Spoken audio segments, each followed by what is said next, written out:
Which is it? I'm Zev Elef, Associate Professor of Jewish History at Touro College and Hebrew Theological College, and today I'm with a good friend, Professor Michael Cohen.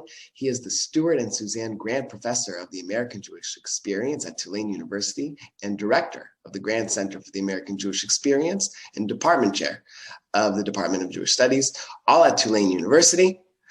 And for our purposes, going somewhat back in time, about 8 years ago, to revisit your very fine work, Schechter's Disciples, in which you make a very provocative argument about the origin story of conservative Judaism.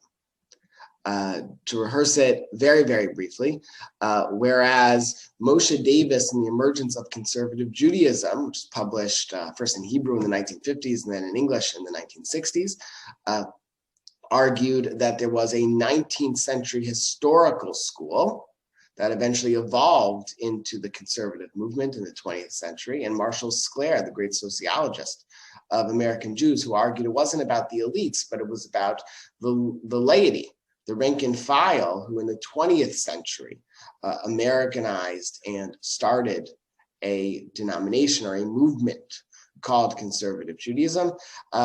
You took issue with both. I did. Well, first of all, Zev, it's great to be here. Thank you for thank you for having me, and thank you for allowing me to sort of go back in time a little bit. It's sort of a stroll down memory lane. I didn't find either of those explanations particularly satisfying in understanding where the movement came from. The first time I started asking these questions was actually as an undergraduate. I was looking at one of the rabbis who was a Schechter disciple, and he had a very difficult time. I wrote my undergraduate thesis on Jewish life in Portland, Maine, and there was a seminary graduate who came in the I think around 1913, 1915, somewhere in that range, to Portland. He was supposed to be the modern rabbi. He failed in what he was trying to do. He ended up institutionalized and blamed it on the state of conservative Judaism, essentially, the state of the difficult situation for these seminary rabbis. And so when I read Davis, when I read Sclair, I felt that there was something missing, because there was this fruitful debate about what the movement was amongst these rabbis. And he was right. His colleagues also had an incredibly difficult time trying to articulate what they stood for. And one of the big things that came out of those conversations is that they just did not intend to be a separate movement. And it took me a long time to reconcile the Moshe Davis argument with what I was reading from these rabbis and about these rabbis. And so when you make an argument that is similar to the parting of the ways. In a sense, yes, because the rabbis themselves were disciples of Solomon Schechter. Schechter died. He died relatively young. He was unable to implement this vision of kind of unifying American Jewry behind this broad message of traditional Judaism, however defined, modernized, meaning an English sermon, meaning decorum in the service, and modern education methods for young people. His goal was not to divide, it was to unify.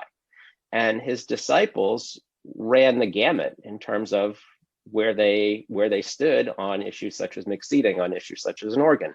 And they created institutions that tried to account for that diversity. And so to me, those early years, the years that Davis writes about, were not about the parting of the ways. They were about kind of keeping the ways together, and the parting of the ways didn't happen until later. So it just seemed incongruous to me. Right, and also, so two important points. Number one is that you identify conservative Judaism as an American movement. It was not transported from Europe, as Davis had claimed. But you also are unwilling to adopt Sclair, which suggests that there was a rank and file. There was a group that just wanted to Americanize. They were rather traditionally bent Jews, but they wanted to Americanize, and Orthodoxy did not work out for them. Reform didn't seem so satisfying. And what Sclair argues is that conservative Judaism, a center, a middle of the road path, was good for these third settlement American Jews. Your book argues that it can't be understood so neatly, that it takes place over a long period of time. Schechter dies, I believe, in 1915. He's only here for about 13 years. He comes after the seminary had tried to bring him from England. They only are able to do that in 1902. And so his project is cut short, as you point out, just from an early death. His institutions live on. What does the long process of discussing, contending, battling for a new movement say about the American religious experience writ large in the early 20th century? So I think what's American about this, and I think what's also a little bit jarring, is if we think about the figure of Schechter, and if we think about how leadership in a movement is passed down from a charismatic leader like Schechter to disciples, what we see, and again, this is really jarring to use, Mormonism, for example, in a book about conservative Judaism, which we think of as kind of a singular Jewish experience. But if we look at how movements continue, how movements can carry on, the embrace of diversity, the embrace of difference is very much at the heart of it. If we have a narrowly defined ideological movement, if we pick a singular mindset that can come out of a movement, you end up having multiple camps of in and out. So it was this pattern whereby the embrace of diversity was what allowed this movement to outlive Schechter. But ironically, it was that same embrace of diversity that prevented this movement from articulating a clear platform. Right. And its champions use funny terms like semi-reform, traditional, quasi-orthodox, modern orthodoxy. People don't think about it this way anymore, certainly. But before Rabbi Norman Lamb and others came around, modern orthodoxy, as you point out, it meant somewhere in between a traditional camp called orthodoxy and reform. And there were rabbis who explicitly said, "I am an Orthodox rabbi in the conservative movement." There's nothing wrong with that. There's nothing incongruous about that. And so you're right; those terms were all overlapping.